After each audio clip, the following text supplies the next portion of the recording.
And we're live. Hi, everybody. It's Mike and Mary. Thanks for coming back to the channel.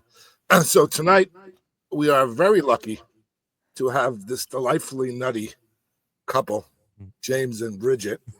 You might know them as Primo, Kimo, and Spam Banshee. And together with their Aloha. And alongside their trusty sidekick, Pokey, the Wonder Dog, they have this... I don't really know how to describe it, but it's a live stream every Monday and Wednesday at 1 o'clock. And it's a lot of fun. I really enjoy it. You really got to check them out if you haven't. Thank you very much. I appreciate I'll speak for myself, but it really maintains my Saturday. I mean, I really look forward to your show every Monday and Wednesday because it kind of just gives me a little time to decompress and to hang out and with with your community as well. We'll talk about community as well. Thank you very much. So, Kimo and Spam and Pokey, aloha. Aloha to you. Thank you for having us on your wonderful channel. Thank you. Thanks for coming. And frankly, I don't know how I would explain our show either. It is just a hodgepodge of eBay mixed in with a lot of other topics. Fun topics, I guess, right? Yes. I mean, I guess we just talk about whatever comes to this reseller's mind. Well, I'll tell you, it is goofy and entertaining, but it's not just glib and uninformative. It's really you do cover some content, some pertinent facts. You keep it current. Right now the big thing is the AI listing service. So you've been covering that quite a bit. AI? What AI? What is this owl thing everyone's talking about? Owl listing. Ow. Go. No, this way. Don't shill. Don't shill. I'm not a shell. So I'm just flashing a couple of the entrants on the screen. I want to welcome everyone in.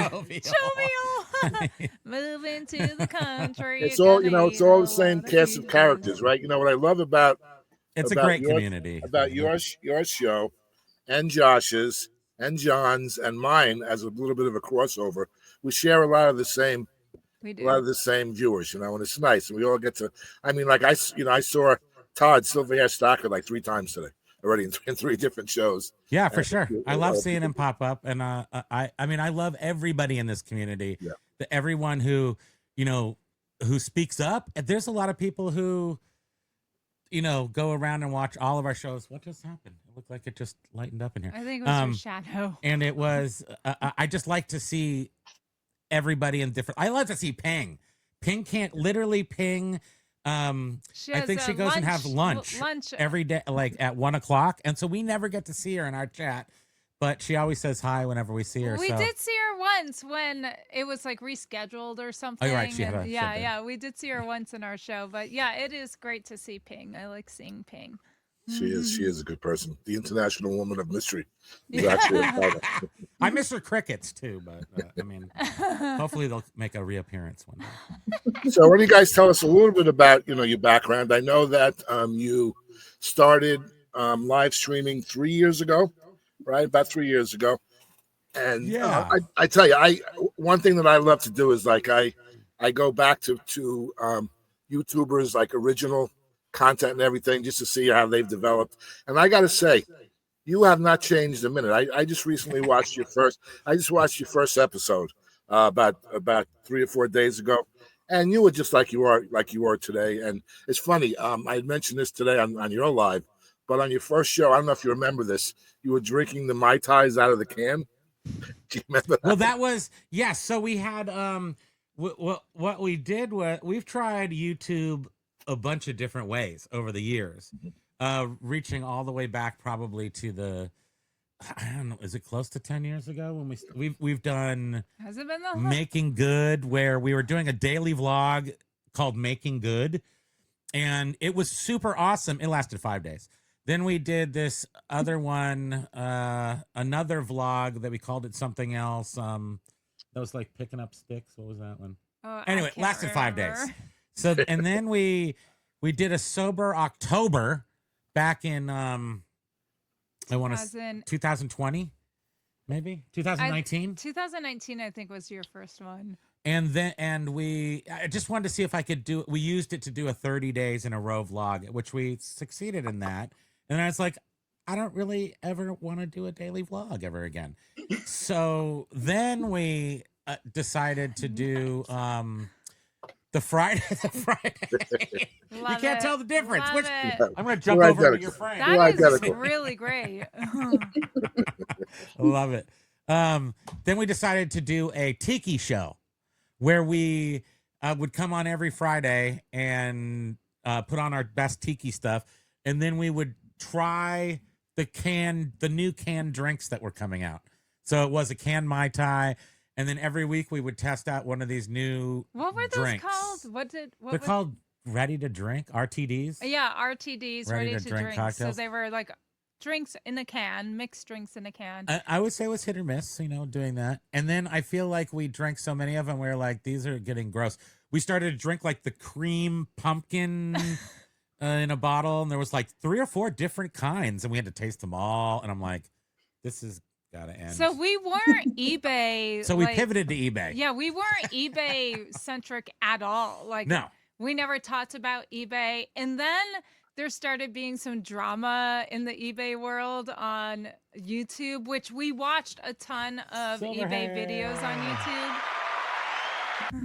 Silver hair. We watched a lot of eBay YouTubers, and he started noticing some drama happening, and he was like, I think I want to do a video. it was actually Tekken and Chris Lynn, Daily Refinement. Daily Refinement, yeah. And I was like, I have to speak up. And I'm like, I am indignant.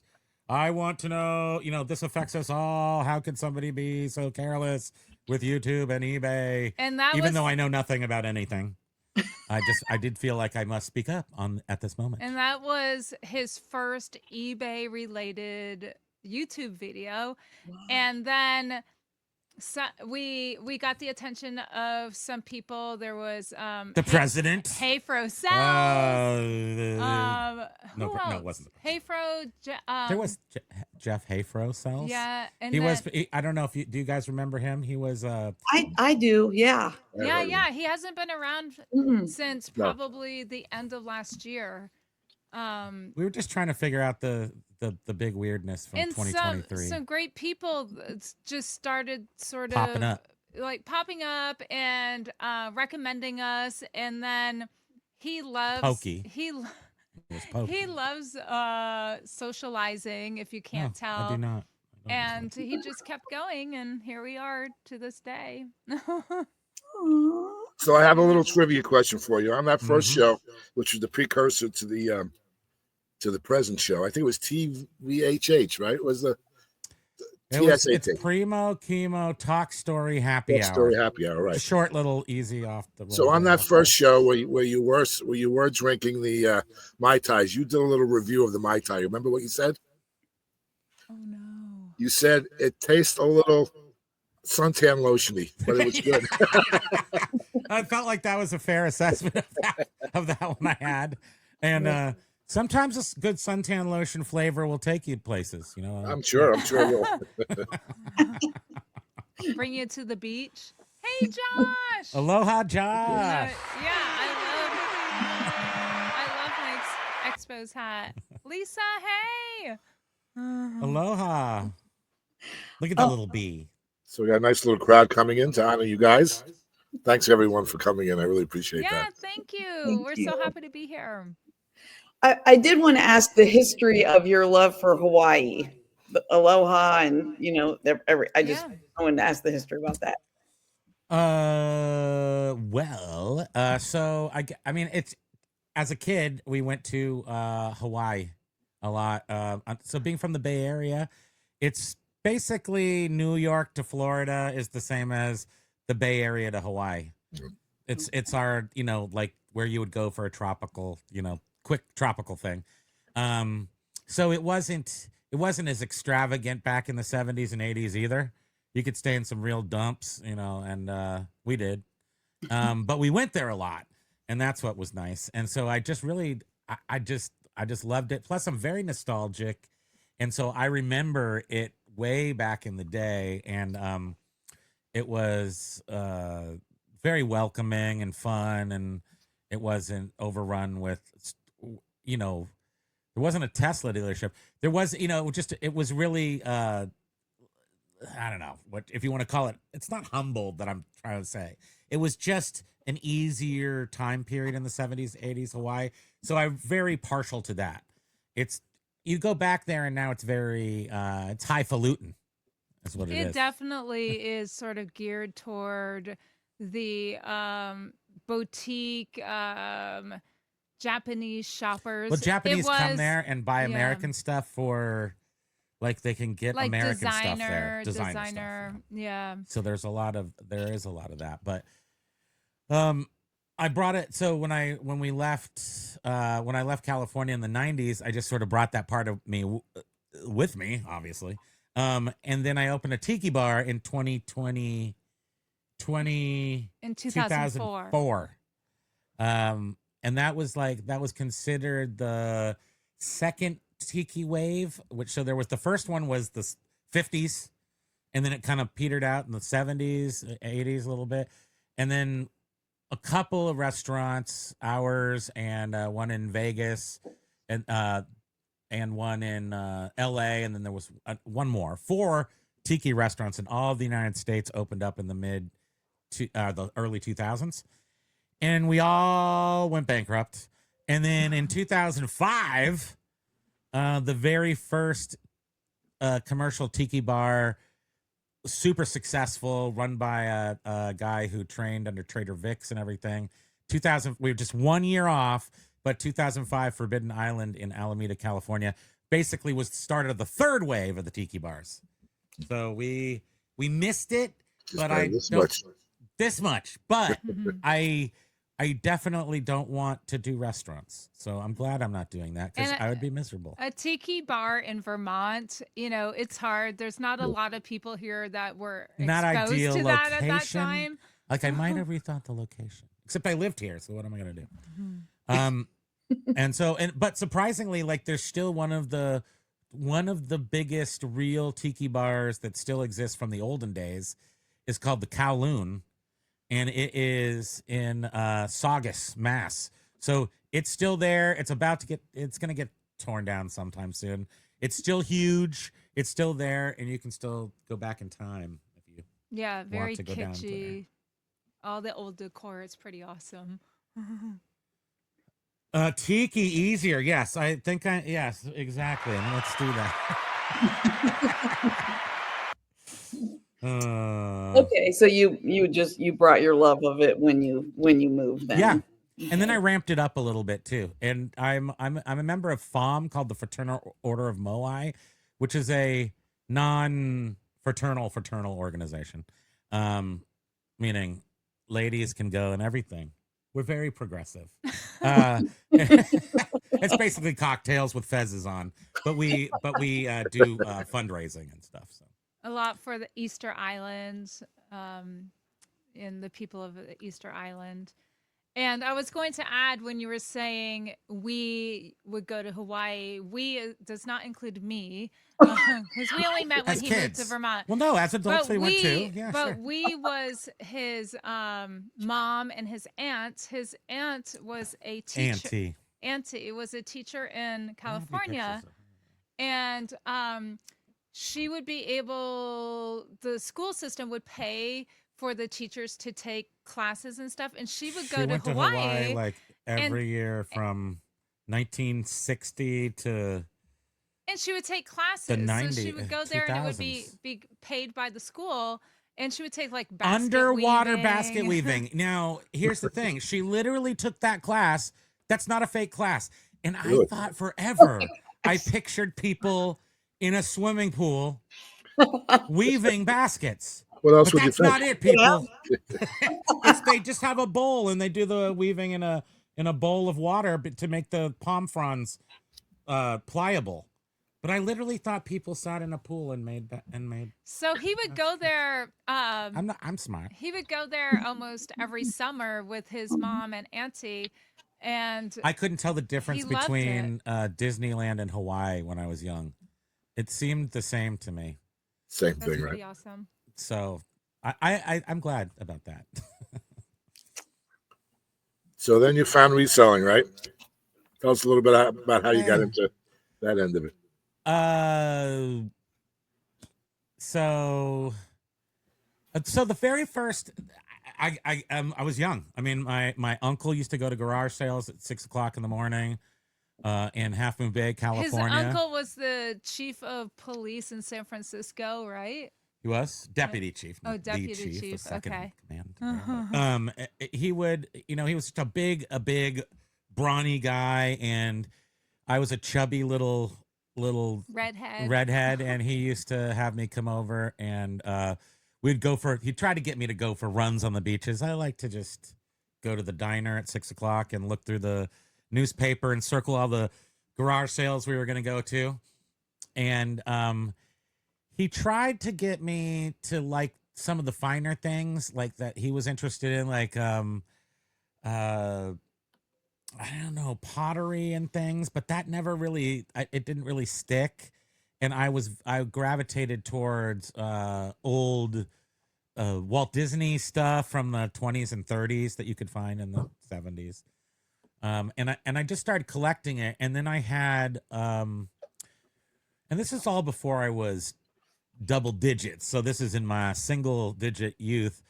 I would like take all my precious items, comic books or little old books, and I would put them into plastic bags, and I would take little stickers and put inventory numbers on them and stuff. Cute. And I don't know what I was doing, but I was eBaying is what I was doing. about 20 years before there was a platform. So I was ready for it by the time it came around. And I was 18. I started buying cars. I would just flip cars because they were there around the Bay Area, and they were old cars, and I could buy them for $200, sell them for $800. So I was a used car salesman essentially. And then I guess I really started in the mid 90s with arcade games. I bought up all the arcade. Everyone was retiring around here. All the guys who put the arcade games into bars and restaurants and arcades, and they were closing up. And they had all these games that they had made tons of money from, but they were still precious to them. And I went around and bought out about 4 or 5 different operators in Vermont, all of them. And I sold thousands of pinball machines and arcade games. Wow. Through Craigslist and eBay. So this was like the very late 90s, 98, 99-ish, somewhere around there. And back when you would wait for people to send you a check that purchased checks. your item on eBay. Yeah. You would just, I mean, the problem was that I had a couple of accounts back in the day where it was a little more Wild West. It was a little more, it was a different scene for sure. But if I got a negative feedback, I would just, boop, there goes that account, and I would get a new one. That was like the olden days of eBay. Well, you could also didn't happen feedback. That often. You could also leave feedback for you could the leave buyer. Feedback for buyer for feedback. But if he when would be snappy sometimes, that's for sure. I mean, this is a long time ago. Yeah. But when you're selling pinball machines at like $3,000-$4,000 items, required you not to have negative feedback. So there would be this, like, it was back then, and they didn't hold it against you. You just got a new account. But the ones that I have now are from 1999. So I did have one a little older than that, but and yeah, then you still have a few left. You have a few left in you. Of your old ones? Of your old ones, yeah. You have a very, every now and then you'll do a little tour of your warehouse, and that's like, you got some pretty eclectic stuff in there, man. I tell you, a little bit of everything. We've had some really big warehouses, with different types of items, and that's what I did. That's how my eBay career blossomed, or it actually has gone up and down, and now we're pretty mellow considering. But I would buy niches, or so it was arcade games, video games, vintage computers. I was buying those here for 15 cents a pound. All old Apple stuff. And, we had like how many storage units? Like warehouse.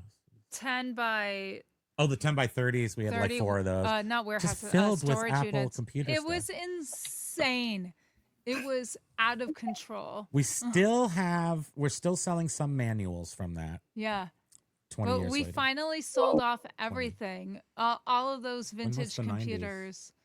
That was a long time ago. Like over the past 4 years, we finally sold the rest of what we had. We had the cream of the crop. We ended up having fracking the horde. a load of it that we kept. But we sold a whole bunch of those computers to some other poor soul. Fast forward to he died though, and then we bought a bunch of them back. Who bought like an 18 wheeler full of our stuff and brought it to wherever he stored it. And then there was a couple other things like that, and then fast forward to the pandemic. And that's when, 2019, I said, I'm going to sell all of my stuff now. And I had hundreds of Nintendos. I got 12 left now.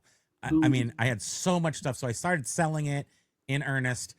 Pandemic hits. I'm like, her job of 10, 15 years is like, we don't need you.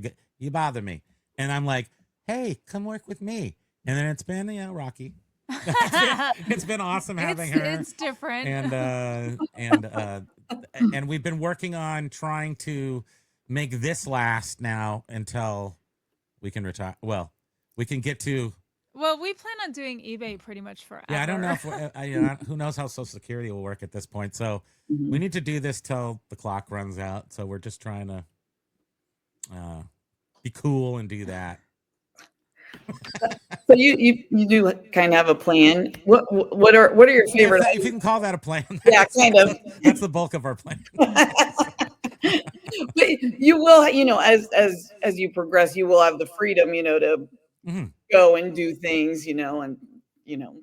And if I can shill for just a second, this software really, this is the key to our future. I don't know how long it lasts. I don't know when the magic ends. I don't know anything like that. All I know is we have 10,000 books that now this thing makes it so we can access those. And, I mean, they're always there. We could have done it at any time, but there was just no motivation ever to crack open.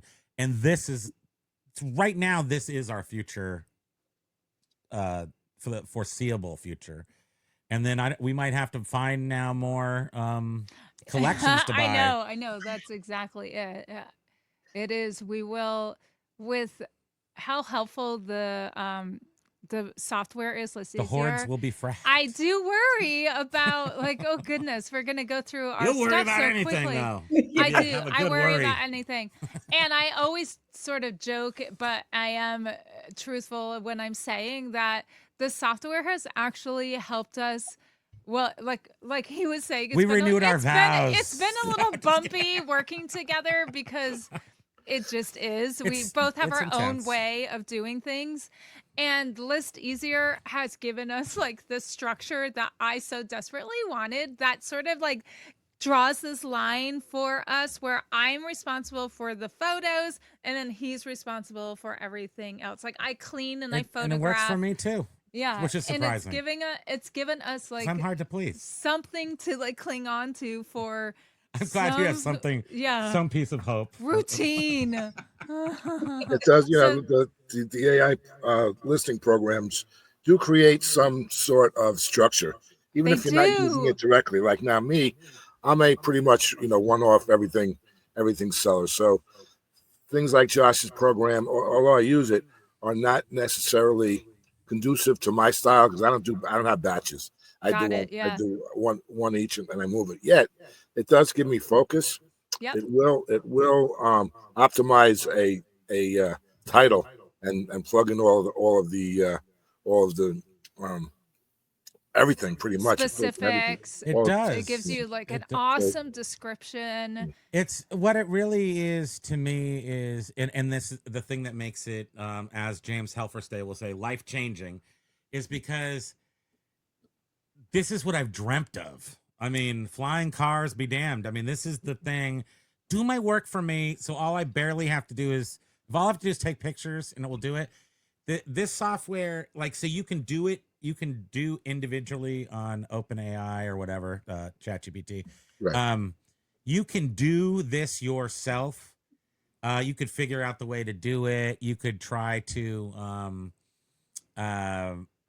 basically keep up with any changes that you would need to do. You could try to do that yourself. But with this, you have somebody who's wrapped up your chat GPT and done all the annoying parts of it. So all you have to do is just put in pictures. You don't have to copy paste or think at all. It's crazy. Yeah. I love not thinking. It's my favorite. And, yeah, and it definitely, like you were saying, Mike, it does like give you the structure. And I am a person You and that your structures. I need should be a structure welder. to feel like I'm actually accomplishing something. And so that is what this has provided for me. And aside from the fact that we're getting so much more listed, I appreciate so much what it's provided in the fact that it's now giving us Last point. two people working together some structure. Last point I'll just say for one-offs and things like that. That's our media store by far benefits the most from this because it's batches. But vintage cassette decks, receivers, the Guitar Hero guitars, I have a big stack of those. I'm able to batch as long as they've got the category filled out with it, you can do one-offs way faster than you could do it with ChatGPT just because you don't have to copy and paste. Right. Well, and it's automatic. And also because you don't need to look up all of the details. Like it's finding all of those crazy little details that we would have no clue about. It's finding it for us. And we putting use it in the extra time to description. look for me pots of gold, which we have not found yet, but we keep searching. Yeah, I know. Like in Eventually. the past, I would typically spend anywhere from 5 minutes to maybe 20 minutes just doing research and sites. Yeah, no kidding. It's like But no more. ridiculous. Yeah. And Look at this all that does time it for saving. you in a matter of seconds. Oh, absolutely. Very helpful. Alex has a question there, Beard King Picker, if you want to. Hey, Alex. It's along the lines of what they're talking about. Primo, are you looking up the books beforehand to see if they are even worth anything or just doing the research after the pick on easy? We're listing everything. We don't care what it's worth. We have a minimum of a price of what we'll put on something, whether price. It's really worth less than that or not. Now, what we'll makes take offers. It's easier. Sandwich man there. It's easier if you, because it's all film. The general theme of the entire library is film studies. So it is 10,000 film studies books, of which we've listed over 1,000 of them. Before the software, we listed maybe 200 over the course of like 3 years, and it was like pulling teeth. Yeah. Look, I pulled it. But now we can do it much faster. But it is helpful the more focused you are, because then you don't have to go through each book and look and see if it's valuable, because they all have a value based on the particular genre or whatever, the film study thing. Sure. So they're from a professor, and so most of the books, and then we're pulling out $150 books too,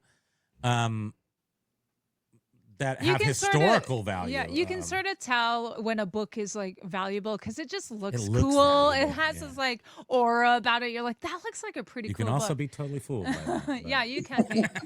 But yeah, we do find. But no, Alex, no, we're not. We're absolutely not. And we hope, and Alex, we hope like, yeah, if it's a lower price one and someone throws us like a low offer on it, we're hoping that they'll just add another item in as well, and then it just makes everything. Throw worth us some it. offers. We're pretty. But we're fine. We just want to easy. get rid of them. So. But the thing is to keep that value. We are over, I want to say, $28 to $32 a piece in that collection so far, which is pretty high for books. I mean, that's. And we're talking, half of these books, close to half, maybe not a full half, have highlighted text.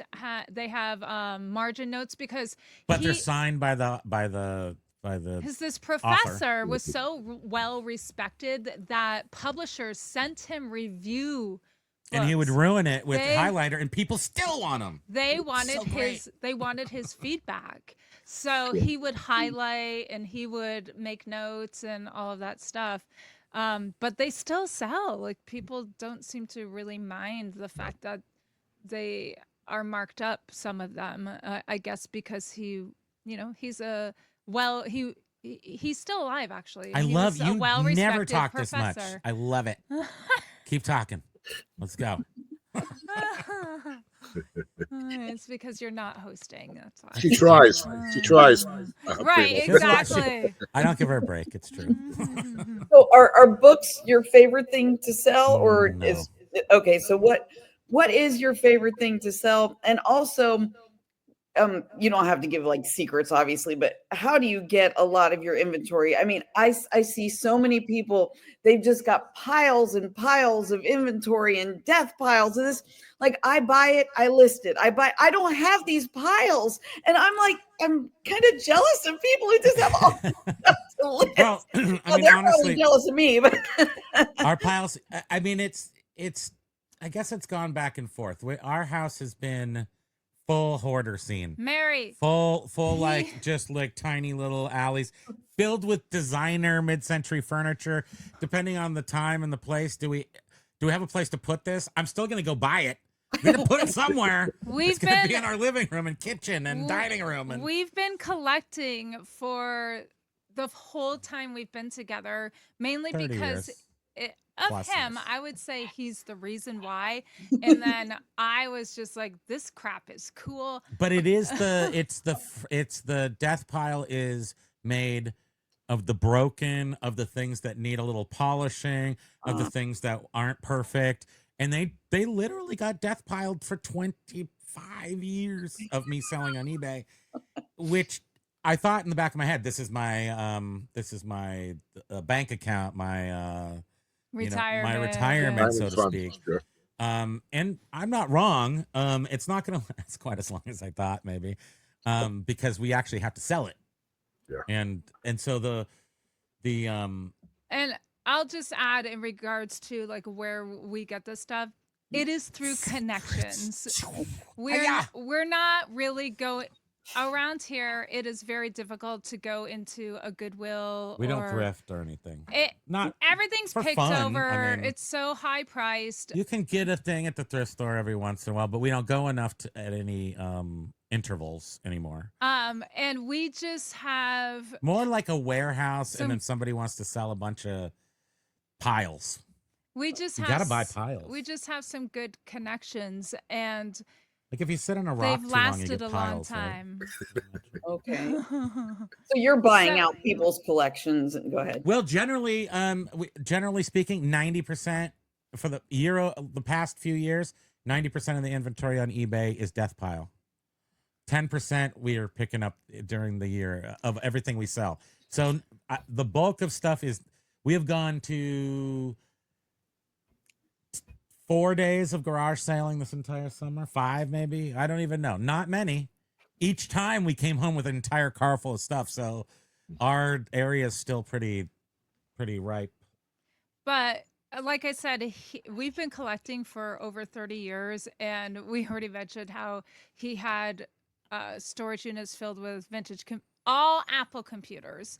Vintage Apple computers, like Apple Lisas, but I was buying them for like 15 cents a pound. Arcade games. It was not. But then we went through the mid-century modern furniture. We had an IBM here when they decided to like refurnish the whole complex. He bought out like all of the Herman Miller shell chairs. Well, not all of it. Well, a lot of them, and there was a lot around here. He was paying like $5 for a chair, but we were selling them to Japanese customers for like $400 a chair. It was just crazy. He has always been able to like there was foreshadow. Nobody doing it, but there was just I was one of the few people out scouting stuff. There was nobody to compete with until the 2010s, I wouldn't say. Yep. I was all alone. I was just shoveling money into the back of whatever car we had. Nothing like what it was back then. No, nothing. And there's so much competition now. It's insane. Now it's different. I don't know where did that money go. Did we bury any or something? I wish. We did travel a lot back in the day, so we did a lot of traveling. And if we went to New York City to drop off some Herman Miller chairs, we would just blow the entire amount of money we made going to, staying in New York City, having a good night, But Would you buy stuff and bring it home? No, we wouldn't buy anything. We would take the Herman Miller chairs. Then it was always cash. They would give us a bunch of money, like go to the W something, like, hey, go everybody, to the clubs. And then we would drive home miserable. And then we drive home with like $5 left. Like, oh, I hope we can get home. Experiences though, like Gen Z, we were into experience. It was fun, but Jefferson Flips. I was just going Look to at that say, guy. Oh, hey, Jefferson Flips, aloha. I was just going to say too, like we have some pretty good friends, or really good friends in like specific industries that have access to a lot of equipment and stuff that they don't need anymore. So for us, it's having the right connections. So if anyone I don't think it's not a weird thing to, as a sourcing. It's not weird because we've cleared out most of the places around here, but media companies, radio stations, these places that are transitioning. That's what got us in busted our media account on that obnoxious. Our account now, we don't get our funds until 3 days after confirmed delivery, and that's because we had this huge sale. This large sale of a whole bunch of Beatles radio show CDs. What was it called? The Beatle years? Beatle years. We had years worth. And it's like a show that was syndicated for like 25 years. It was from a radio station that closed. A lot of it. Around the area, and we sold this a whole bunch of the years. We had each year listed separately, and we had a customer say, hey, I'm really interested in all of them, and we combined them all into one listing. I'm getting a little bored because she's doing all the talking. I'm gonna have to go entertain myself. We combined them all in one listing for the customer to just make it easier, so it wasn't like a whole bunch of different shipping charges that we would have to reimburse, because we all know that never works, combined shipping. Correct. And then lo and behold, they shut you down. Literally like 2 days later, we get email from eBay saying, from this point forward, every sale you have, we are holding your funds until 3 days after delivery. And we are in this vicious cycle. It's so not vicious. hard. It's not that hard. Well, it's hard to figure out. I am very dramatic. Yeah. I'm very dramatic. It's just, it may annoying. or may not be something that's coming to a wallet near you. I don't know how apparently they want to roll this out, but I don't think that it's going to roll out. I hope we can get ours undone, but at this point we don't know. Oh, I think it will, and I think it's going to change, because with the current climate of all this extra listing, I mean, eBay's got to understand that people's volume of sales are going to go up tremendously, and not just one or two people, a number of people. Yeah. And they even said at the eBay Open, when posed the question, Josh posed this question to the trust and safety guy, I think, and he says, "Look, is this going to be a problem where all of a sudden people that have sold 10 items a week and now selling 100 items a week? I mean, how are you going to account for that?" And he says, "No, we encourage this. We want more sales. Obviously, if you guys make money, we're making more money as well." So they're just going to hold it. They're going to hold your money for 1 year and 1 day. So, I mean, really, in all reality, it's not the biggest thing. I mean, I don't know why I say this, because it's not like I'm giving them permission to do it. I'm just saying that it's not the worst thing in the world. It's not going to kill you. It's not. But it does encourage you possibly to, me personally, it's like, well, I better list more. And more, so that it makes it an more even payout. Because right now we go 3 days without anything, and then we get like $6, and then we get like $150, and then $2. But I'm sure we'll be okay. Yeah, it's hard. We'll probably make it. It's hard to adjust to that just because I hope everybody doesn't we're have to odd adjust anyhow. because it's frustrating, and I don't like to be. But we do have 2 other eBay accounts, so that don't have this type of restriction on it. So thank goodness for those. But the term used was explosive growth. Explosive sales. That's what we were told. Explosive sales growth. Yeah. An actual term they use within eBay that indicates that they think you're sketchy because you made too much money. And there's no recourse. Yeah, there's nothing. There's no pleading with them. It's just that's that. Not 3 days after the sale, 3 days after shipping is received. You ship it, it goes through the USPS, hopefully, gets to the other side. And then 3 days after that, Jovial, and they say that's specifically on there, once we verify with the buyer that there are no problems with the item, or 72 hours past, that's when you get your money. Yeah, and it's really I'm not sure weird. they're even giving it to us in that, because I know I saw it does say we expect this money to be released on the 26th, and then and now it says the 28th. So that's not even accurate. I don't. Who knows? Jovial, it is. It's very hard. I hope you don't get it, Jovial. We can't keep track of it. There's like no way that we can see to keep track of when our funds are going to be available. It is that it makes it difficult. Yes. It makes it very difficult to figure angry. out. Are you Yes, getting angry? exactly. Like bills and stuff like that. It's so weird. I am angry. There's a request for your story. Reselling with Woody. Hi, reselling with Woody. Nice Aloha. to see you. So old school artifacts. That's boring. Don't even look at that one. Yeah, that one is our oldest one. Yeah, our oldest one. And we've sort of abandoned it where we're trying to build up. Omega Moon Media. That's the one we're like loving and putting books into and trying to get that off the ground, which is working. And Junk Drawer Empire. Those are and that one is also doing quite well. And that one's doing well. This week, while the media store is taking a break from doing well this week for some reason. It looks artificial, but yeah, it is weird. Like Pokey does not like talking about Pokey, limiting accounts and so forth. So you just have this 3-day wait on one store, but not the other two. Like I don't sell on eBay anymore. I sell on a couple other platforms, and I have to wait until the person either rates me or 3 days after they get the item to get paid. Is that Mercari or Poshmark? That's I sell on Mercari. Okay. Poshmark. So they're saying this is an industry thing. Huh? Right. They're saying it's an industry thing at eBay. Like they want to do that because these other places are doing it. And they're doing it to this one account because we opened it last June or whatever. Like it's a brand new account. It's compared to our other accounts, it's brand new.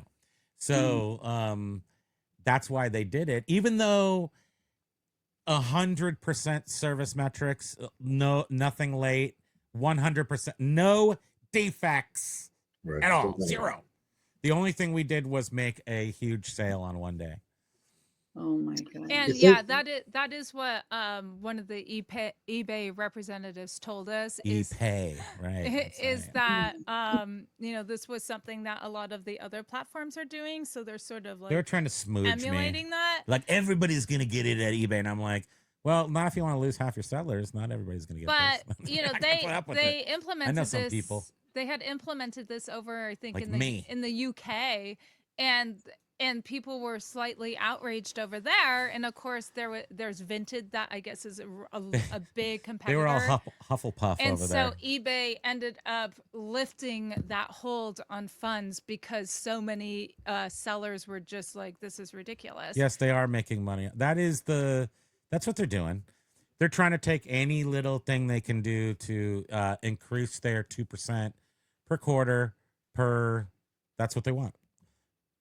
And we were told by it's called and poopification. We were told by a supervisor at eBay that it's really important when there's something regarding their processes to actually give them feedback through the little question mark in the round circle in the bottom right corner. Oh yeah, tell them all of your And they hate-filled said that- remarks. Don't do that. Send thoughtful remarks through the question mark or comments about eBay. They said that goes to like specific departments, and it's not like filtered through the AI or customer service people. It goes directly to these departments. And he said, we need feedback from our sellers. We need feedback from the users. And it's really important. So if you're unhappy with this process or this new policy, you need to give us feedback. So anyhow, that is what we have done.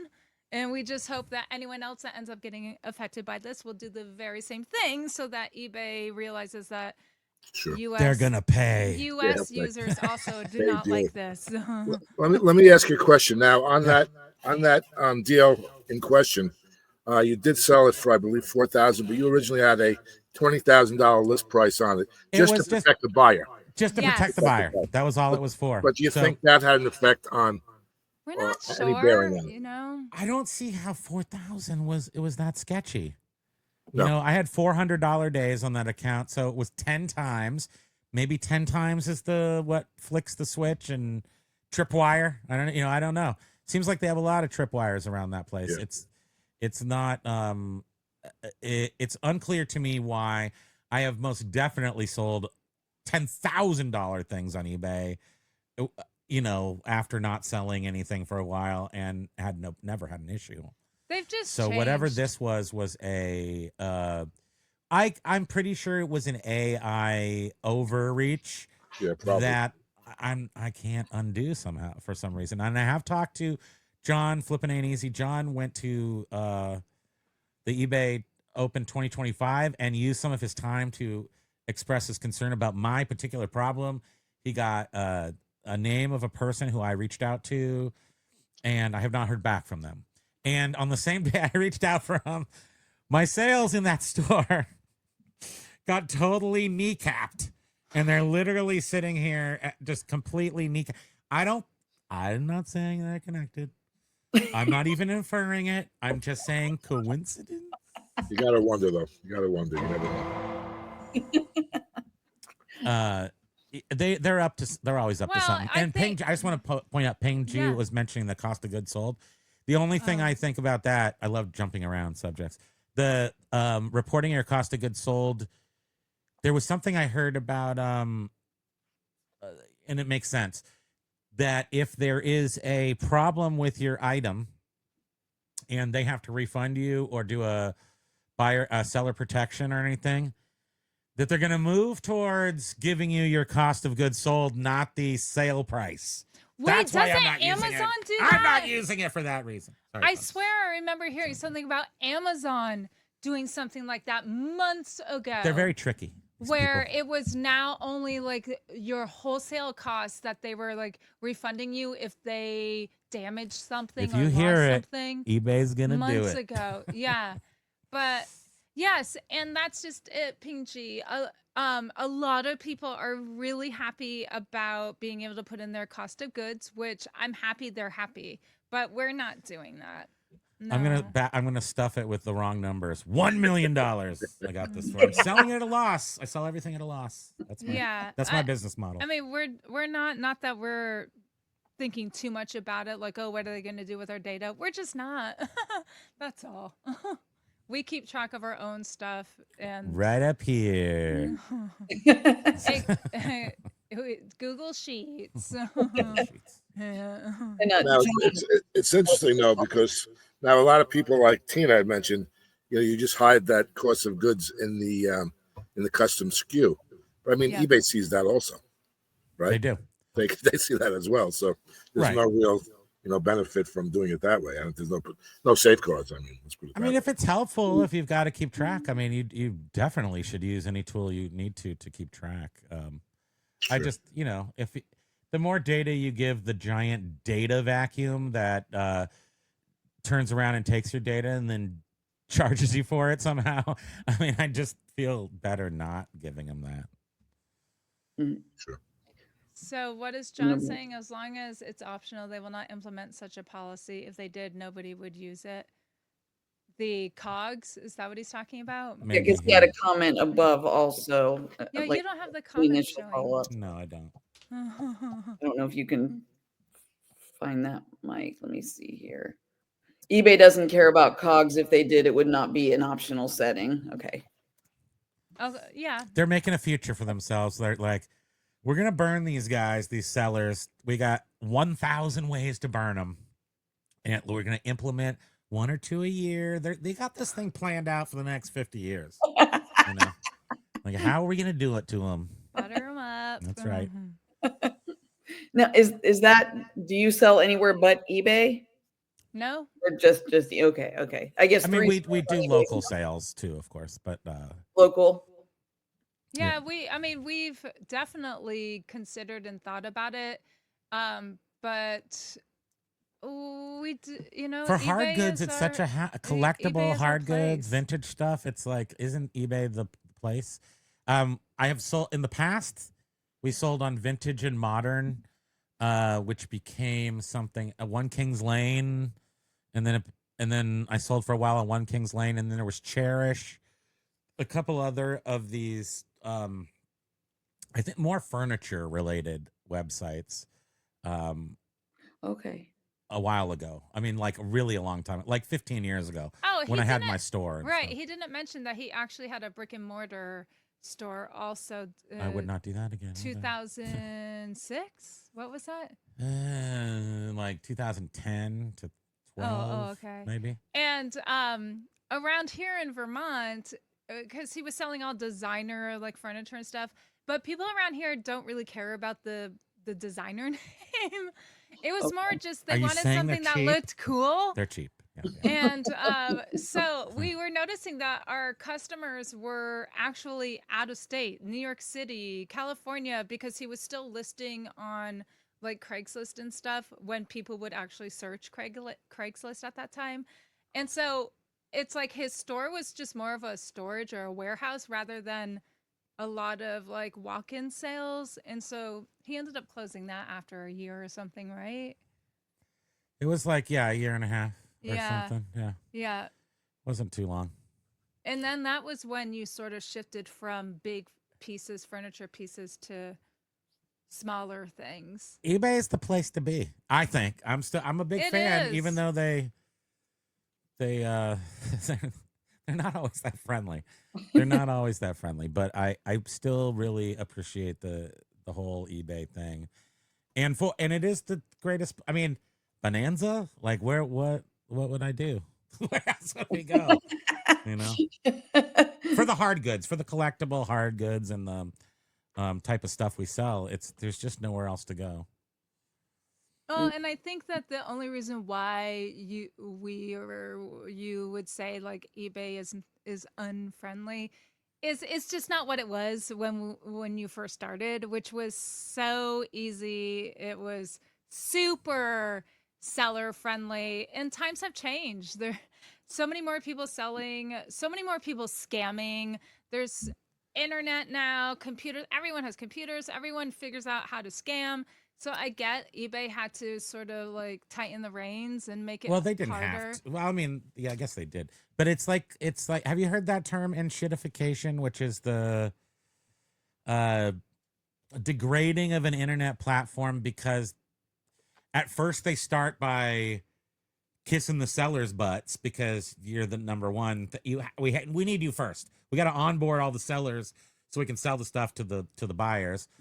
And then they go then corporate.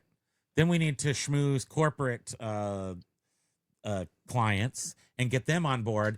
Then we can crap on the tiny guys and just punch their wallets until dust comes out. And that's the phase we're in right now. Is the seller wallet punching.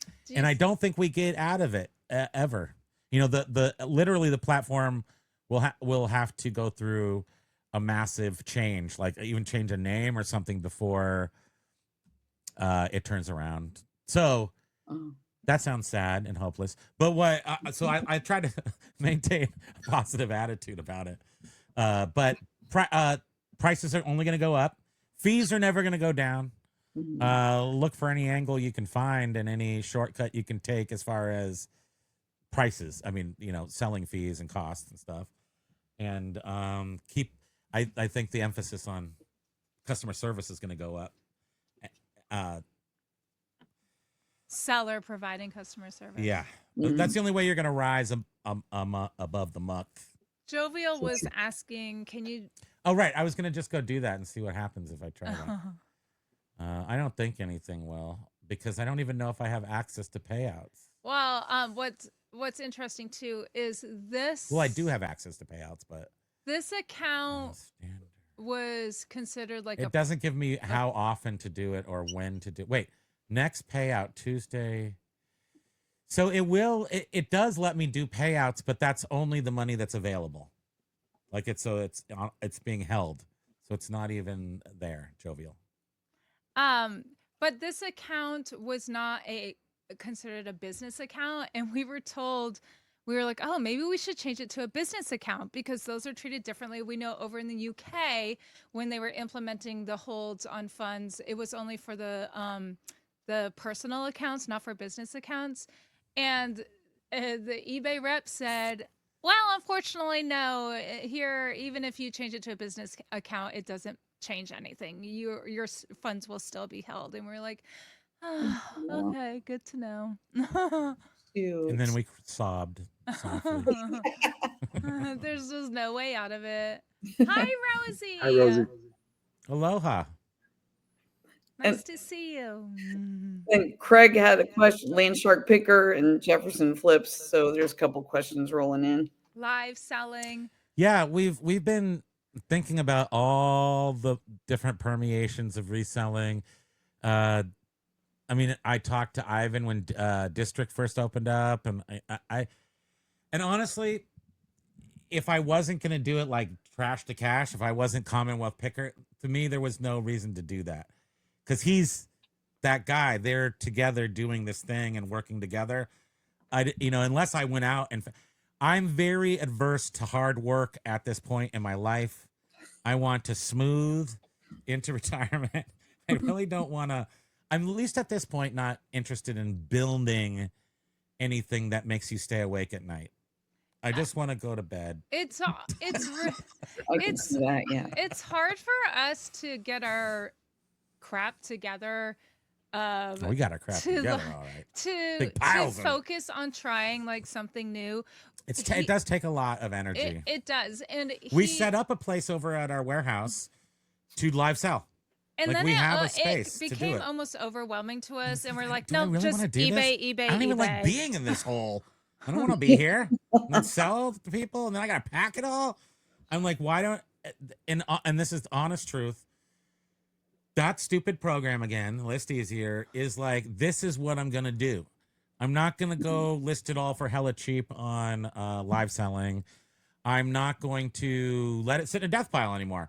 I'm going to take every piece of it and put it into the system and cash it in for the highest price I can get out of every single piece that I've held for 20 years. Thank you. But live selling, yes, we have thought about it. We have. We're just not at that point. We're not able to like get our crap together. If I can our cast physical crap if I may and cast our an mental aspersion, crap. may I cast an aspersion? Some parts of live selling are on the Whatnot.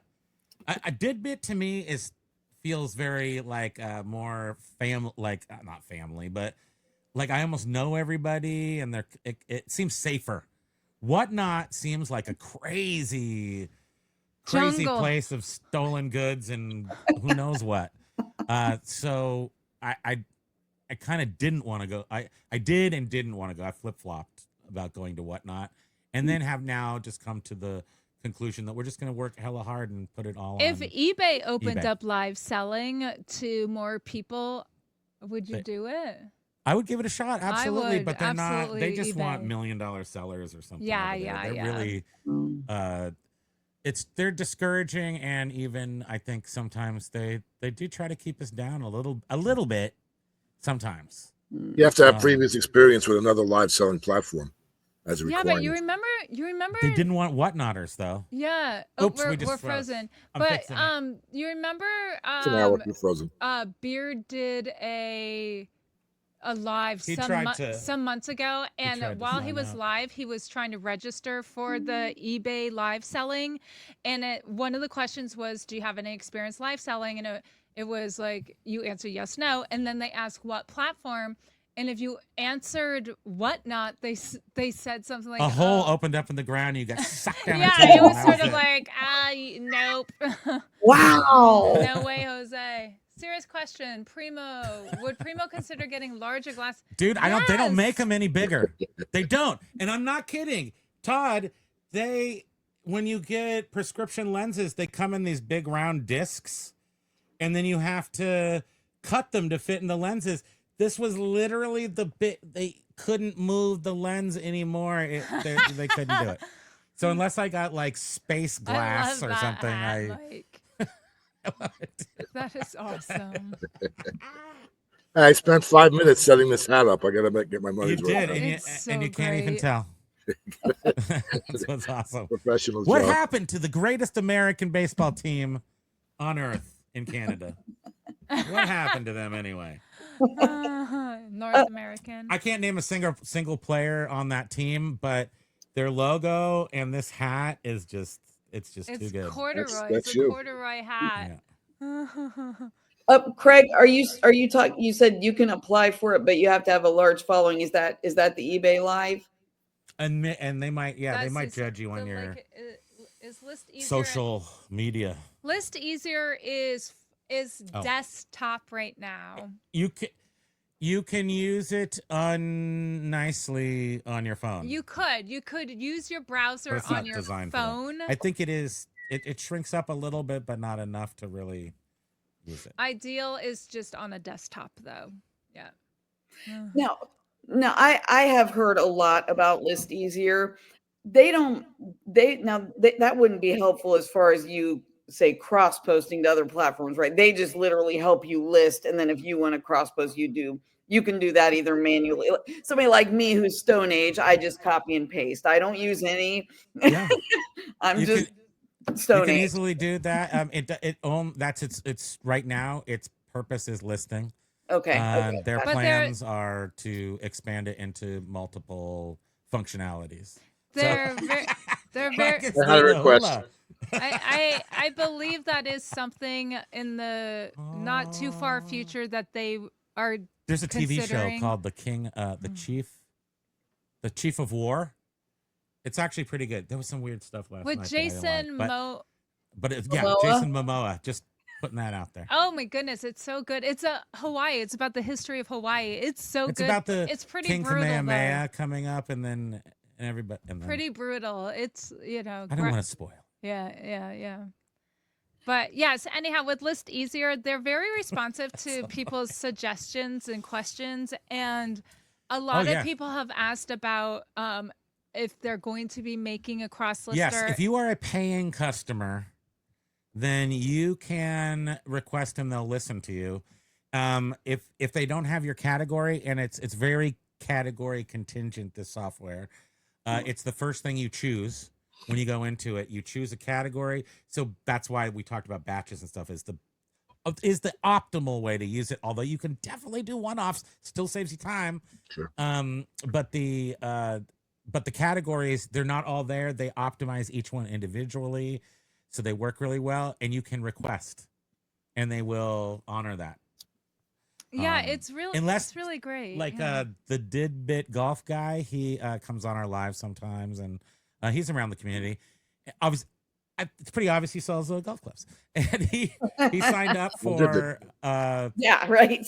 for List Easier, and they found out that, and it did have the category for golf clubs, but they weren't. It was too tricky because golf clubs are just these shiny chrome ball things, and it just was having a hard time doing it. So they had to take that down, and they're working with TaylorMade or one of the golf club companies to try to train their AI a little bit better before releasing it. So that's what they offer, is a responsive and dedicated And they don't want to team of developers. They don't want to release access. I just made up those words. They sounded really good. They don't want to release access to a category unless it's 99.7 accurate. Yeah, Ivory Snow accurate.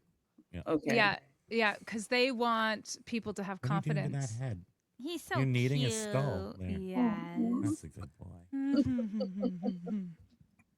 And I think that AI just naturally has to get better. I mean, it's just the nature of the beast. So we have to kind of all be a little patient, and not that much time either. I mean, like, they say that the technology doubles every 10 years.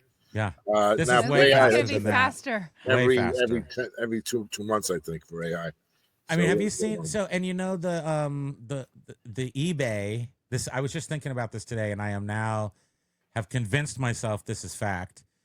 The eBay AI listing stuff is broken on purpose. I can actually think of a million reasons why they would break it on purpose, somehow to make money, but they keep it so that you have to come up with your own title, and it doesn't even have a description, and then you kind of add a little bit, like it's way too. You have to partake in the creation process too much, and we can simply see that 3 Canadians of all people were able to put together a piece of software. Just kidding. Put together a piece of software that way better.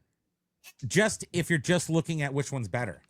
I mean, eBay is a multi-billion-dollar company, so my thought is it's broken on purpose. And then other companies do the same thing. They dumb down features, even though it's a fully functional piece of software. They dumb it down. Must be a reason for it.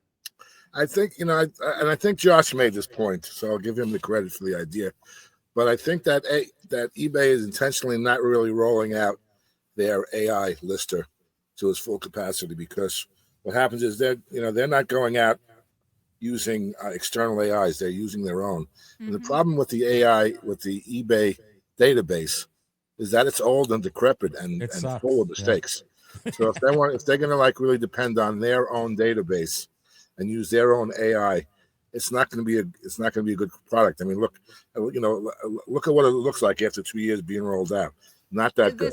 No, it looks the exact same as when we tried it a year ago, where we were like, "This is awful." The very first days, it put a title. It made a title, and then they took that out. And we're like, oh. Unless we were just lucky, because after that, it was not working. And we could have been at a fever dream, but it did work. I mean, it worked once.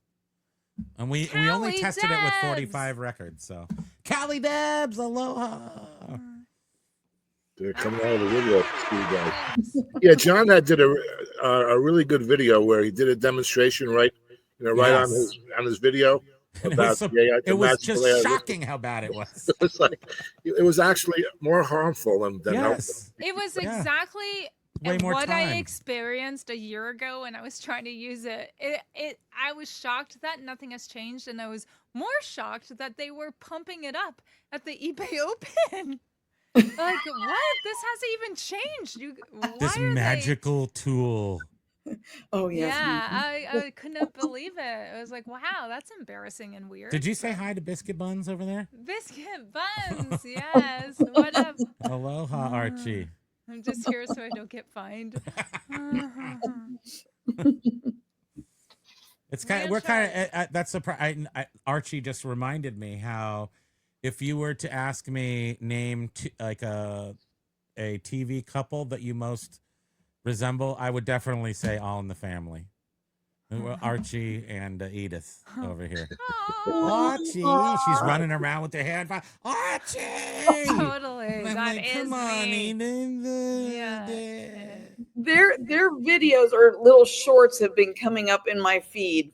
Oh, on really? YouTube. Yeah, just little snippets of them, and then of course, if you watch it, then you keep getting fed. Yeah, you get sucked in there. Oh, it is fun. I remember when, I think that was the 70s, because I remember when it was like on. I mean, I was young, but No, I watched it live. Yeah, for Yeah, sure. my grandparents watched it. My grandfather especially loved it. My grandfather yelled at Meathead multiple times, like live. Yeah, I thought Meathead was obnoxious. But they did feed me one where he actually you actually kind of sympathized with him, but under normal circumstances I thought There he was was a couple. Grandpa would always be like, "Don't you be a meathead." Yeah. Meathead. Look under account settings, seller account, and scroll all the way to the bottom to payout schedule to change. I did just look that up, and I can't. It doesn't. I can change the schedule. It only will allow access. It will only give me money that is not being held. So there's nothing. I can't get it out of that hold lock. Yeah, so essentially, if we have Available funds, if we have a can sale, get that money on average is not available until day 11 after the sale. Ugh. So we're waiting about You're changing the color in our room somehow. 11 you doing days that? to get the money from Your magical each sale. innovation. And it's literally each individual sale. Wow. So it's not like oh, you have $400 on hold, here you go, we're releasing it today. It's literally, here's $20 because that was from 11 days ago. Here's $30. Yeah, she had ChatGPT say, well, how long if I sell 10 items a day for $10, how long till I get the first dollar back? Because you have to ship, and shipping is $5 an item.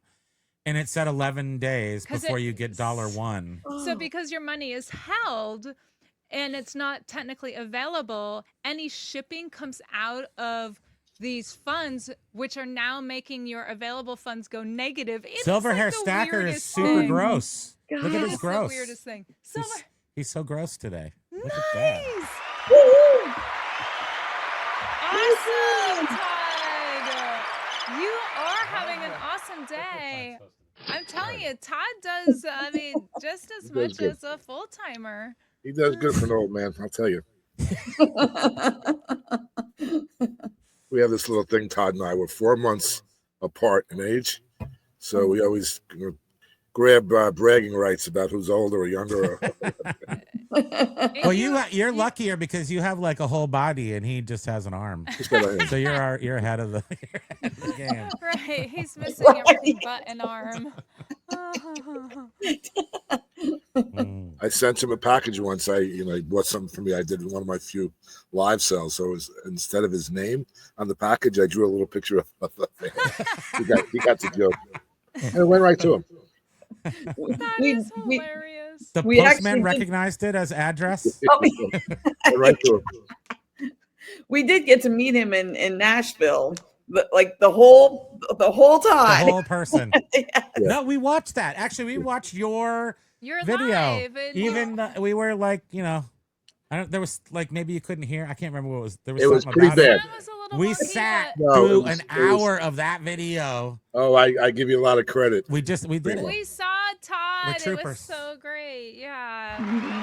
That was like the funniest thing. To put a face to the arm. Yeah, no, we were honored because, like, when I was doing the remote, I was just, first of all, it was a whole, horror show because I had never used my phone for a live, right? And then I couldn't do the reverse camera, so it wasn't the reverse image, so I had to keep on turning the camera around. Do you have an iPhone? Is it an no, iPhone? Android. Oh, because you can't do it on an iPhone when you're live. You can't switch the camera. I might have been able to, but you know what? It was in the heat of the moment. It was like I just, I made the mistake of just going live right at the moment. I've learned now to do a little test live, like when I went live in Vegas a couple of weeks ago. I did a test live.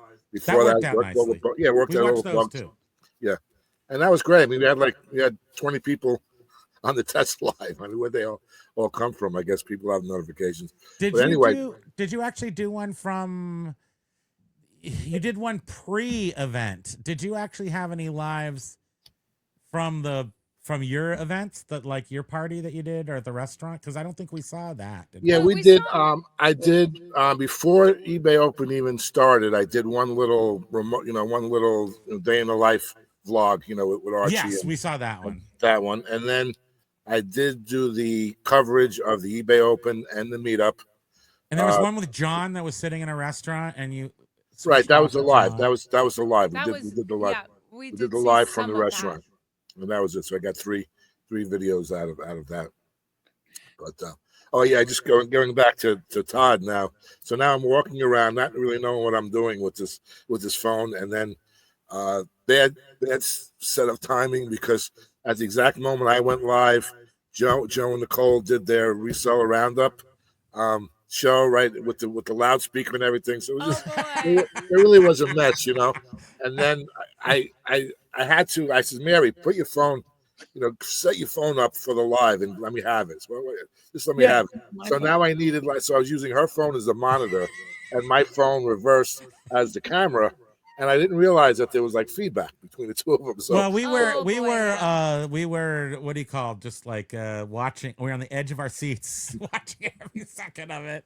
no, it was like an hour. It was about an hour and a quarter live, and only about a half an hour of it was really intelligible at all. But we did the best we can. But now I come upon Todd, right? As I immediately took the phone and faced it towards the ground, which did not adversely affect the quality of the video at all. I knew that, but I said, you know what? I'm not gonna, I'm not gonna breach your anonymity and all. She said, no. You can show me, and I was very honored that we were the ones in the entire YouTube. Yeah. We got to the big reveal. We did the big reveal of Scott Silverhair The Stalker. So I silver was hair stuff. very honored by that. Is that video still up? We all have to go watch it now. Yeah, it's up. Yeah, they're all up. I don't put any of them down. There was one time I did catch a glimpse of him in the reflection of his truck when he did a video, and I was like, "Oh my god!" And I like froze the video, and I was like, "Look, I sort of see him." We blew it up. We've got it on the wall at the warehouse, 8 feet wide. No, we were all curious. It's like when you do that, when you deny people, that curiosity just gets the better of you. And Like Yes. lag. that too, Who the right? hell is lag? And like We're I gonna want to like find meet him all one these. day. I want to meet all these people. I want to meet everybody, of course. I think if we build a basement and drive it around long enough, we'll find lag. He'll find us. Well, we were absolutely grateful for the videos that you and John put out during the eBay Open, because So we didn't FOMO. yeah, it didn't was FOMO at the so mouth. exciting, and for not being there, we were like, we feel connected to it. It was Yeah. great watching it. So thankful. Well, So thank you that for really those. is the intent of our channel. Yeah. I mean, like in addition to promoting and encouraging people to get out to the meetups, it's not practical all the time. So in the alternative, we bring the meetup right to to the people at home. And one of my favorite things, and what I've done at every meetup, I've done it in Vegas, I've done it in Omaha, done it in Nashville, did it in Vegas again. I make sure to have a live right on the ground. You know what I mean? So that people can at least get to kind of experience to some degree the feeling of being there. And maybe that'll encourage them to come the next time, or if they can't make it next time, they can certainly just tune in on the live streams. Yeah, I love it. It's great. So thanks. And the next one that we're actually, well, I'm going to get to go to the next one too. We're actually helping to organize that one. That's the East Tennessee reseller meetup coming up September 26th to 28th. Oh, with the Go ahead and is that the reseller locker room? Yes. Guys? yeah. Nice. The reseller locker room, and Mike and I we're organizing that one. So that's it's just under a month away now. Yeah. So Wow, that's Alex and exciting. Jefferson are in the chat. Is So it we're having a is there great like time. a lot of there's a lot of resellers in Tennessee? Is there Yeah, quite a few. is it just they're on YouTube, or is there like sort of like a epicenter there? No, there's a bunch of non-YouTubers, in the community that go there. I mean, like, look at Ray's meetups, the Nashville Flipper meetup. I mean, over 200 people. Yeah. Oh, right. Yes. Yeah. We saw And that he's too, anticipating 300 next year. Wow. And now, Ben and Alex. That's why it's curious. Isn't that curious that there's so many people? But they find out about it through watching YouTube videos, though, Yeah, right? true. Because how else do they find out about it? No, I think it's a big country. There's a lot of resellers throughout the country. You don't realize that there are a number of them. Now they might not all be so visible as in terms of being an actual presence in the YouTube space. There's a lot of them. Like we are in the process of developing a meetup in St. Louis right now, just by doing some investigating and all, and looking into like venues and this and that. You don't realize how many people are in not just St. Louis or in New York or in Nashville, in Tennessee or whatever, or Vegas, but there's just a lot of people that are around. You just may not, you may not know about them initially, but that's they seem like they're all in Florida. A lot in Florida. Yeah, there are a lot in Florida. A lot of YouTubers in Florida, But like I said, it's not like you don't go to like we're gonna do some in Ohio, right, Mary? Definitely gonna do something in Ohio coming up. Yes, I really do plan on that. Yes, and there's a lot of there's plenty that we got in store. I mean, we're doing it one step at a time. But up to now, I've only been allowed to go to meetups in Tennessee. It's all been in Tennessee. So this will be your territory. It's like, yeah. Ohio, it's fine, but I'm going to meetups in Tennessee apparently. So you can't drive to the backyard, but you'll drive 700 miles. Right. In Tennessee. There are a ton of us in Ohio, though. I mean, wow. People, well, do you know Jason T. Smith? Do you know him, YouTuber? No, I used to watch him. I did. Yeah, he hasn't. And his mom lives there somewhere in Ohio. She actually did. She had a table at a tiki bar, and I was gonna go meet her a couple years ago, and I didn't wind up getting to go. But she was just like in Powell, where I just moved from, at a tiki bar there. So Undertow, awesome. Undertow, maybe or something. It was probably a couple there now. Can't remember what they're called, but she's like 80 plus years old, still doing tables at events and reselling. So it is a good profession to have that you can carry into your your ages. No I forgot she's here, and Flipping Junk is here.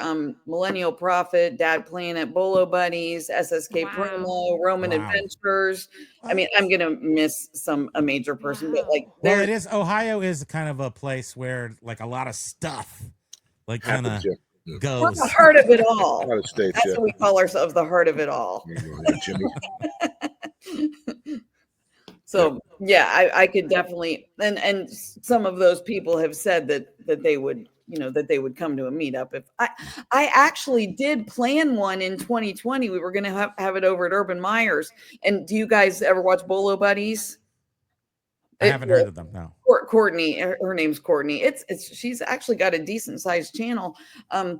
She and I were co-planning it, but then we all know what happened in 2020. Yeah. And then, I had the venue booked and everything, but this was before I knew. I know a lot more people now, but this was back in 2020, and it got shut down. And so I never tried to plan it again, but I do know I would have support if I did plan one here.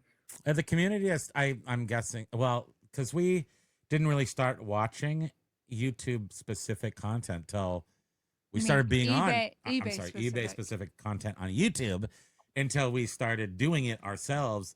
And then we've looked back and gone back in time and forward. It has changed a lot. And the people who are on have come and gone, and sometimes they come back and stuff. Yeah. But the actual community has changed a bit. So people you saw on like 4 years ago, just a few people have made it. John Flippin' Ain't Easy. Josh. I guess he's been on for 4 years. A couple of years, yeah. Yeah. But some of the old the old guard, like Craigslist Hunter Pete and John Cincinnati Picker. Yeah, he's been doing it forever. Lonnie is an old timer. Dominic, Primetime Treasure. Plenty of them, I don't know either. Oh yeah, that's I see Craig Landshark Picker in the chat. He and I would always chat on Dominic Primetime Treasure Hunters lives that he did. I've been probably watching reselling content since maybe 2016 or 2017. Wow. So Craig and I go way back. A decade. Yeah, darn near on YouTube. Todd is my hero. When I am his age, I want to be just like him, except everyone will get to see what I look like. Oh, Todd's the greatest. Like, I didn't even know. I just recently figured this out a month or so ago. So it's Valerie had a morning show. Candy O is here. And whoa, Candy O, aloha. Valerie, don't call her Val. I can't remember what her YouTube name is, but she had a morning show for years, and Todd and Tom and everybody were on that. And then she left, and then they started their morning show. I just like it. I like the whole community and how the history of it all, and I'm glad I can be a tiny little part of it. Yeah, it really is. It really is fascinating. I mean, I took to the community right away. I mean, this is my standard story. I've told it a million times, but like, when I first, I started, selling during, like a lot of people, during the pandemic, and I knew nothing, and what do you do when you know nothing? You try to learn to kind of get a little bit of ahead of the learning curve. And I did just what everyone else does. I mean, you just go watch YouTube videos. And that was my only purpose initially, to just learn how to sell on eBay. And what I didn't know, what I didn't expect was that, yeah, there's kind of a community that surrounds it. I mean, I was like so naive that I didn't think there was like a community outside my eBay room. You know what I mean? It's like, there are people out there.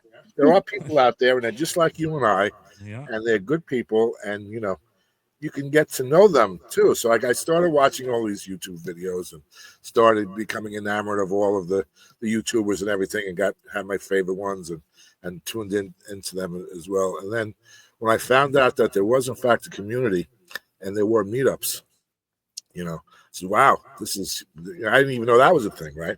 And then I just, actually went to my first meetup, and I was literally blown away from the love and the support and everything from the community. And I knew that was my purpose. I committed myself from that very first meetup, which was this one.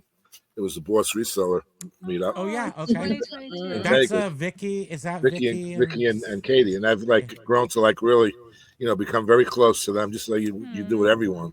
And I've been back to Vegas like 6 times since 21 when I first went there, and I got to meet and love John and Jenna and Archie, and it's just a great thing. I mean, I really committed to like going to every meetup I possibly could, and I've kind of owed up to that commitment to myself. And then when the opportunity came to like do something on YouTube, which I resisted because I'm not a in front of the camera celebrity type, so I'm not so a little uncomfortable.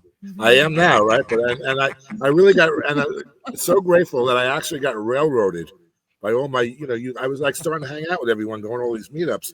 So I got to know the Trash to Cash contingent. I got to know the Vegas contingent and the Florida contingent and everybody. And I got to know everybody. And they're all YouTubers. They were all like kind of ganging up on me to like do this YouTube thing. I said, "No, I really don't want to do it. I really don't want to do it."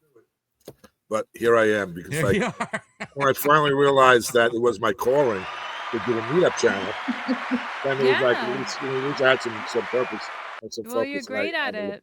Oh, thank you. I would say that. I hope one day we can come to one of your meetups. Yay! We will make. Well, I mean, we've got to at some point. We got to get out of here. Well, we just might have to make a meetup in Vermont, Primo, so that then we would have a hard time saying no to that. Yes. Chris Nutter had one there at the beginning of the month. Yeah. So if he does it again, I'll make sure you guys know about it. Yeah, I didn't know. I mean, I have seen his name come by. I didn't know he was having a meetup or anything in Vermont. Yeah. It was at a bowling alley. It wasn't like a 3-day thing, like we're doing, but it was just a informal thing, just a quick little get together. No weekender with multiple costume changes. Right. Right. And that's that's what we do. I mean, that's I think if we can at least bring the awareness to people in their areas of what's happening, so at least you don't have to like, it's tough to like, get on a plane from New York and fly across the country and put yourself up in a hotel and spend money for meals and everything. It's costly. So like, if we can like bring the awareness that there are meetups all over, even if they're small ones, just casual, small little, affairs, then, maybe you might be inclined to kind of drive a couple of miles and and check them out if they're in your area. So that's why Mary is just wonderful in keeping our social media up to date. She posts like a million things a day. I mean, I go to our Facebook page every day, and I literally learn about all these. I don't know where she gets all this information. I learn about all the meetups by reading my own page. This is a good resource. Oh, it's my page. Thank you. And like, you know, I'm like, I'm getting all of the credit, or I think I'm getting the credit, but like, I have nothing to do with it, everybody. It's all, it's all her. Awesome. She's wonderful. Well, it does say Mike Metcalf meetups on it, so yeah. You got to change the name. I get called dude and hey man, and yeah, it's sometimes I would like to do a GoFundMe so we can get a like at least like a 40-person jet. Can we get that figured out? And then you know, where do you need me? I'll go anywhere you want. Yeah, definitely. Yeah. Beard King Picker only went to Nashville to meet up to meet Todd's hand. Oh, Todd. Is there anything you can't do? People should have posed with his arm only, you know. That would have been great. Photo op. Oh, yeah, that would have been. It's just the hand. So how you guys doing? With Cousin Thing. Surprise. I just want to ask you, how you guys doing? You holding up? I know that it's past your bedtime. Oh yeah, no, I'm totally asleep. These I just painted my eyeballs. You're just faking it, right? I'm still talking. We drank some coffee before. Okay. That's true. Because I'll keep you here all night. You know that. I just want to be considerate of your needs and all. All right, we'll go a little bit longer. Like I said, before we went live, I said to Primo and Spam, look, the only guidelines to the live is that there are none, and we kind of take it as we go along, and as long as people are engaged and you know there's no drop in the viewership and people seem to be wanting it, I mean, I'll stay all night. I mean, we did a 7.5 hour oh my gosh, I gotta go to bed. I can't do that. I wasn't. I have seen last year a friend of mine ran a New Year's Eve thing that was tiki based, which, by the way, don't ever do that, because once it goes around the first time, the people get really drunk, and it was almost they like, were doing should we call the hospital on this guy? They were doing it for every time zone in the world. And so some people were doing it for 24. That's not a good thing to do when you're actually having cocktails. So it was very interesting, let's say that. But most of the people, you couldn't understand what they're saying because they were so wasted. I will have you at least go ahead and shout out your live shows just so we make sure to get that in before we do wrap up eventually. I want to make sure. Yeah. Our channel is called it's named after me, Primo Kimo. And Kimo is Kimo.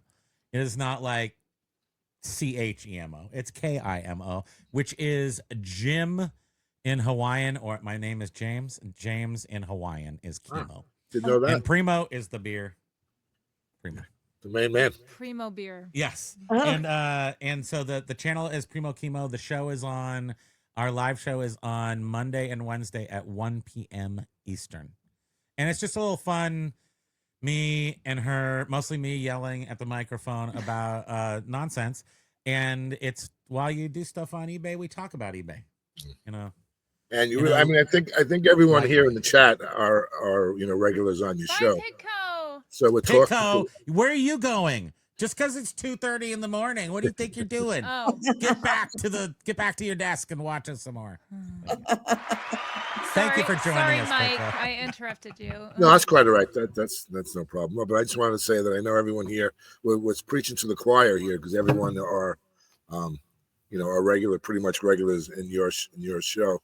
But maybe in the replay, if anyone has not had the opportunity to go on their live, do yourself a favor. It's just really so much fun. And join in the conversation. Hopefully that if there's anything that I could be proud of fostering in that show, is that anybody is welcome. Anybody can talk, even if you're annoying. Just it doesn't matter. Yeah, just talk up, and we'll see if we can straighten you out, or maybe you got something good to say and you'll straighten us out. But I like to welcome everybody. I think that's super important. And I mean, that's another reason why the reason why we're actually doing these get hangouts with the other live video, YouTubers, because this is a meetup. It's really community, and what I love Really about is. certain number of the communities, like yours and John's and Josh's, just come to mind, of course, at this point. That it's just it's a lot of fun, and you really get to know these people, Yeah. even though you've never met them. You really It get to is. know It's and so get weird. a fondness for everybody to the Mhm. point that when you do finally, this is an interesting phenomenon if you haven't experienced it. What happens is you really get to know these people on a pretty close level, So when you haven't met them, Yeah. like for example, Archie has never met Mary, although they know each other quite well. Archie has never Wow. met Alex or Ben, although he was on their podcast for like a Funny. year. He was one Yeah. of the principals, Wow. but that's okay. So you know them pretty well. But then when you actually meet face to face, Which They're we all taller than you thought. all that Right. little, They're all all that 6'4". yeah, all that little, you get shocked sometimes over like Josh being really tall. But other than that, it's like you've known each other. You've met for the first time, but you just pick it right up from there, and it's like you've known each other forever because you really have. So that's why I like these. That's why I love the live stream format, because I agree. I agree, and Absolutely. I mean, we always thought that the only reason really to do YouTube was to share more than just what our knowledge is, but maybe like a little bit of our lifestyle, because we're weird as heck, and if other people are weird and they're not, like, maybe they think they're too weird, but no, sorry, we're too weird. So anybody is, in other words, like, so Reseller Island's a serious thing. Like, what do these resellers do all their whole lives? Well, we just sit in our house and do weird stuff, try to sell things to people. I mean, I really don't know. I can't even tell. What do we do? What we don't do is housework. A lot of housework. there's no room to clean. There's really no room to move. Seriously. There's a couple pieces of siding that need to be replaced. I mean, some things You get go to it. undone. But we used to have a lot of dance parties, just the two of us. Oh, how That's fun. cute. now we're too old and everything hurts too Yeah, much. it's like, oh, this So- bone. Oh no. Oh god, did I break We don't my even ankle? dare turn on the Oh. music in case a hip wants to pop out of the socket. And we don't even bother anymore. But I agree. The community has blown my mind with the bonds that we have formed with people that we have never met in person. It Yeah. has literally brought me to tears at times, just because She's a wuss, though. I am totally a wuss at times.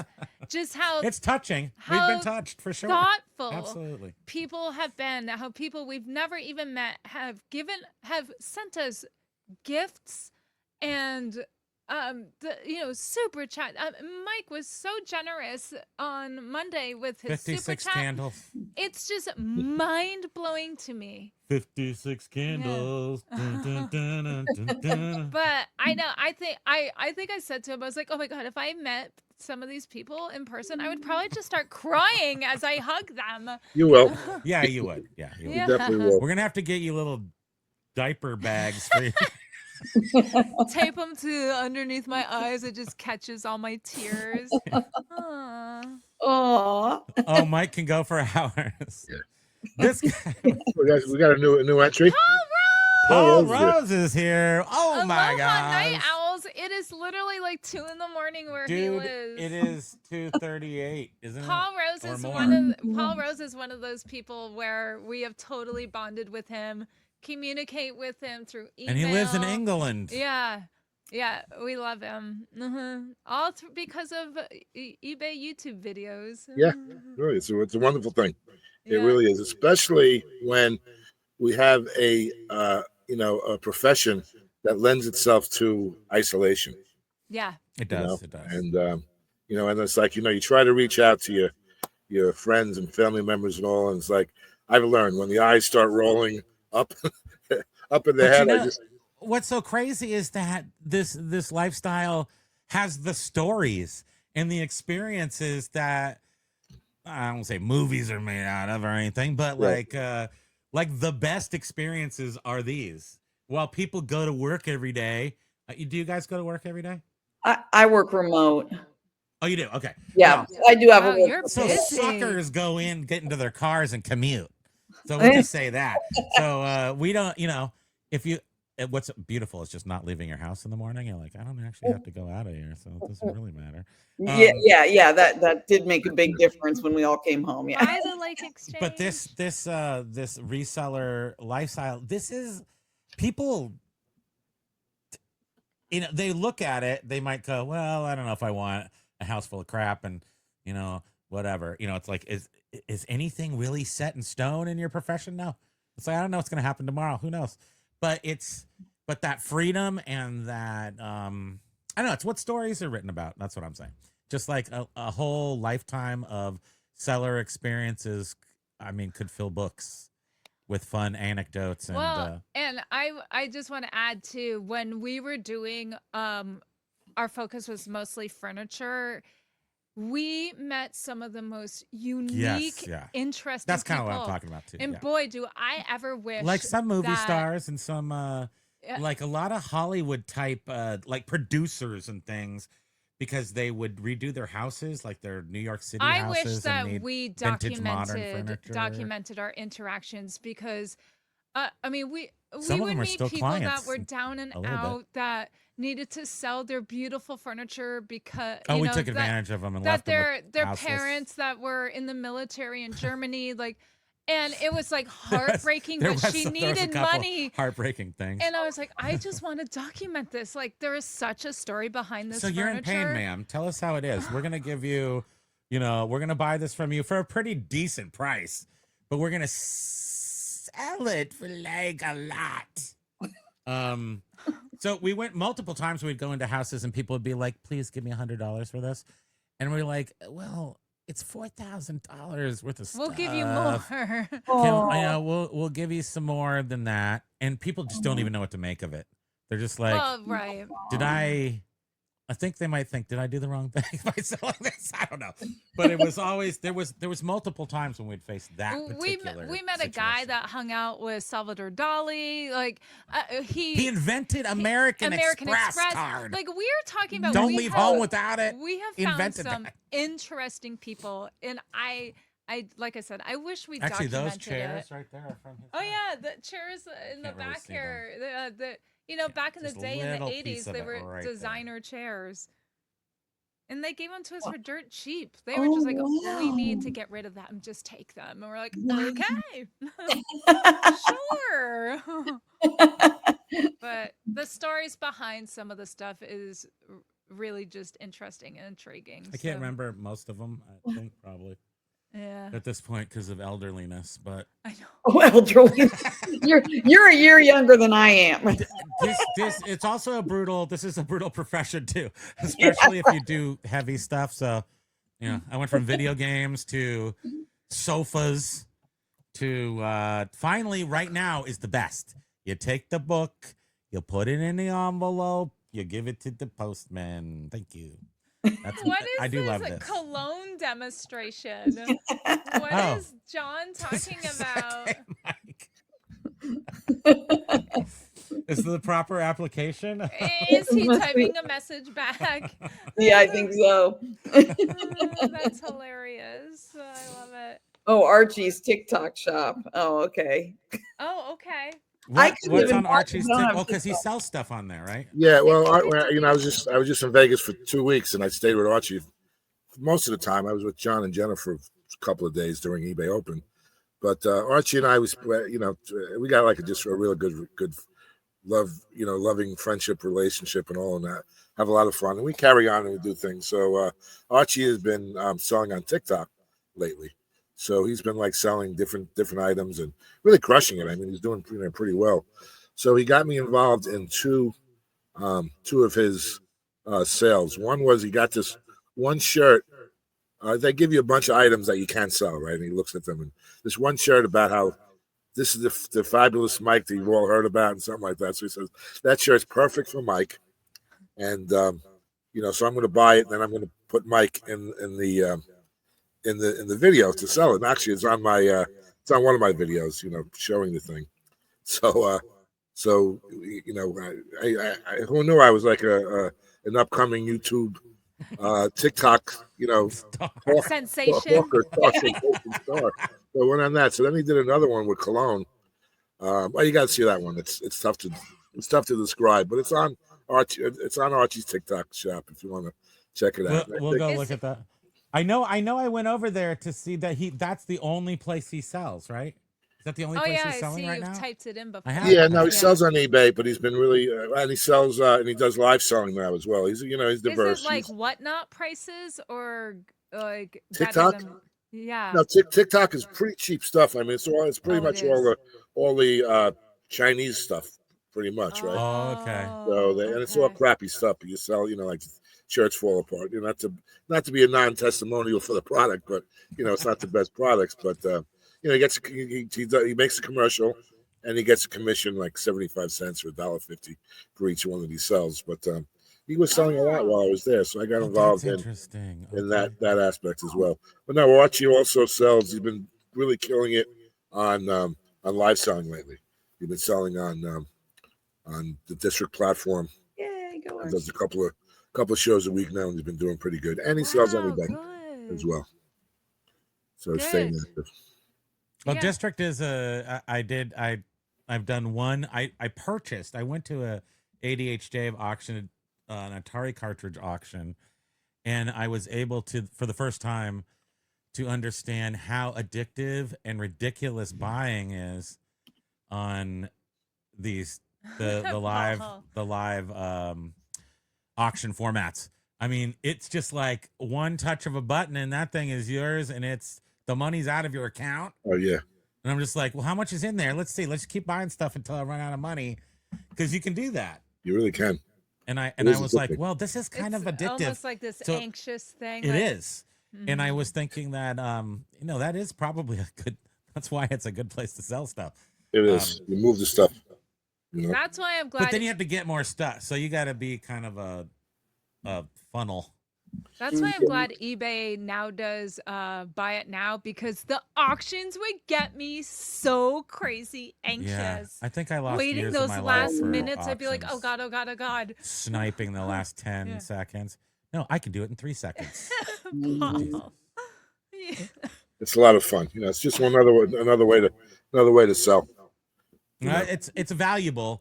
I didn't necessarily understand it completely until I started buying and I go, oh yeah, this could get you some dollars if you're selling the right stuff. But again, you still do have to have you got to just buy stuff by the Hoover load. Yep. Mm-hmm. Oh, how funny. John is saying the one thing you guys don't know about Mike, he is always sealing the deal at New York garage sales. When he wears the cologne. That's your magical innovation. It's like some magic. Yeah, I'm kind of hinting at the going to check out the video. It's pretty funny. Okay. And Archie just said it. He set up the scenario and was all ad-libbed and impromptu. And I tell you, I am not that type of person to come up with something ad-libbed or impromptu. But even if I say so myself, it was kind of funny. It came out pretty good. Wait, so where is this? This is on Archie's channel? On Archie's TikTok. Okay. We'll look at it when we're done, because it's going to blast. Oh, on his TikTok. Yeah. Hey, Jack's Treasures. I hadn't seen him. Oh, Brian's here. Yeah. Hey, Brian. Aloha. How are you? And Tracy, I guess. They always come as a set for the most part. I don't think I've ever seen one of them alone without the other. That's a great relationship. Good people. And again, another thing. I mean, I had not met Brian. I had known of him by reputation on the YouTubes and all, and he had not known me. But he had known me by reputation. So I met him actually face to face for the first time in Omaha, and we were at registration the first day, and he comes up to me, and I couldn't even see who it was. He just kind of like overcame me and gave me a big hug and a kiss and everything. And I said, who is this? And I look around, and it was Brian, and we were like kissing each other and hugging each other the whole weekend. It just, after having not ever met before, it's just, I tell you, really, it warms my heart. I tell you, it's just the greatest thing. I could not emphasize and recommend to everyone out there to take the opportunity to at least get to one kind of get together, whether it's close to home, or if you even have to travel one day, make a little trip out of it, make a little vacation out of it. Believe me, there's not one person that I've ever met who's gone to their first meetup and was not really totally, really, thrilled with the experience. It's a lot of fun. But we're definitely we have Tiki friends, and we go to, I mean, I guess you could call them meetups there for years, and it's just being involved in any sort of community of like-minded individuals. But Sure. I mean, if one does pop up here, like somebody do one in like Boston, we can. You missed the opportunity. I drove up to Boston a couple of months ago. Vicky and Trish Glenn had done a 10 city meetup, starting in Boston and going to Vegas. Wow. Vicky had bought this one girl, a friend of theirs, Diane, who unfortunately died of cancer. They sold, the family sold Vicky her store, like 4,000 items. So oh my God! So she flew out to Vegas, and she flew from Vegas out to Boston, the first leg, and they rented a box truck, and they, got in the truck and they drove from Boston to Vegas over the course of like 13 days, and they had 10 meetups along the way. So I drove to the first one since it was fairly close to me, and it was the first meetup that I had ever driven to. Now I've been to like 15 meetups, and I've flown to every one before that, and that was my first driving experience. Didn't turn out well as far as the driving part. I didn't make it all the way home with my car. The car ended up getting towed from about an hour away, but it was a great experience. No.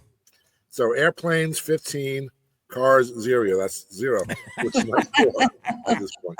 It was a great opportunity to go up to Boston and meet some of the people in Boston. So I did a video on that. So if you're interested, you can check that out. And that was a lot. And that was a fun time. They're all fun, man. I tell you, they're all fun. I love them all and the opportunity. The only experiences before YouTube, eBay, YouTubery, the only experience I had with resellers was very contentious. It would often be almost confrontational. The ones we do have around here. Oh. You know what I'm talking about. We almost come to hands. We got throw hands. It was like local competition because it wasn't. We weren't having any meetups here. No. Let's just put it that way. Mm-hmm. The meetups were not a lot of competition, but the competition was fierce. And now, like Josh says, it is 2 hours past our bedtime. Now I feel like I'm just talking, just rambling. But I just love our community. I didn't like the community up here by itself, and then I like the out of here community of resellers. So we will make it to a meetup sometime. We're gonna hold you to that. We're definitely gonna hold you to that. Can you do one in Hawaii? Why not? Hey, look, Keith. There is a huge reselling community in Hawaii. Keith Prosser is pushing me to have a meetup across the pond. So I says, get some of the initial, details, and we'll figure something out. So yeah, across the Pacific Pond. No. Yeah, that's another pond. You would be surprised though. There's so much vintage stuff in Hawaii. I think that there's probably not that many people that have it more sewn up there, but so much good high-end killer stuff comes out of Hawaii. It's so full of. I mean, if you go to the thrift stores on Oahu, they are filled with stuff you want: tiki torches, furniture, everything. Surprisingly, like if you want to get a rattan chair at the Goodwill, a chair they recover them themselves and they charge like $1,200. Yeah, amazing. Are right? you talking At the those Goodwill. peacock chairs or just? No, remember like the rattan ones that are all like real low nice, like seats. sofas. Yeah. And they sell them for like $1,200 out of the thrift store. Crazy. Because I knew everybody wanted to know that. So because when you're in Hawaii and you're going thrifting, don't But buy the getting the $1,200 stuff- chair Getting the because stuff, you can't make any money on it. getting the stuff back to the mainland is its Plus, own. it's a long walk home. Yeah.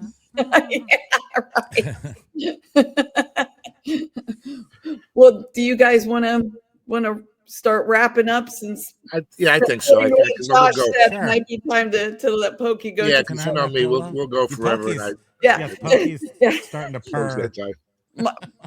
He's licking. That means sleepy. Yeah. Oh, baby. It's funny. Pokey always comes alive at the end of the live stream. Yeah, That's the isn't funny that thing. hilarious? He's a smart little dude. He woke up on cue this morning, this afternoon during your He your did. live. It was like He amazing. always does. I mean, You I don't guess even know he he's can there. hear it, but I don't Right, know. you don't even know he's there, but the dogs are Yeah, smart. yeah. It's like, it's time to party. I'm awake. Yeah. And Mike, you're welcome to stay on. I'll just, if I don't show up for work, I wind up living in somebody's basement, so No, we don't want that. All right, Mike's let's wrap up this live stream first. Primo, Spam, thank you so much. Like I said, I was really Thank looking you. forward to this. Thank you. This live with you guys. I really, really love watching you, and it's great to be able to kind of get to know you on a little bit of a personal level, and we will definitely get to see each other in person pretty soon. That would be wonderful. And, It would be. And thank you The so feeling is very mutual. much. Yeah. And we look forward to that, to the day where we can hug and kiss as well. Sounds good. As you and Brian did. I'm a hugger. I have that reputation. I'm a hugger too. Good. We'd be hugging. We'd be hugging. Sounds good. Mary, you have any last minute? Thank you, Mary. Oh, Thank you, sure. Mike. And thanks everybody in the chat too. Thanks everybody. And Yeah, we will thank see you, you Aloha. everyone. Thanks for joining Aloha. us, and we'll see you sometime in the soon. future. Yes. Yes.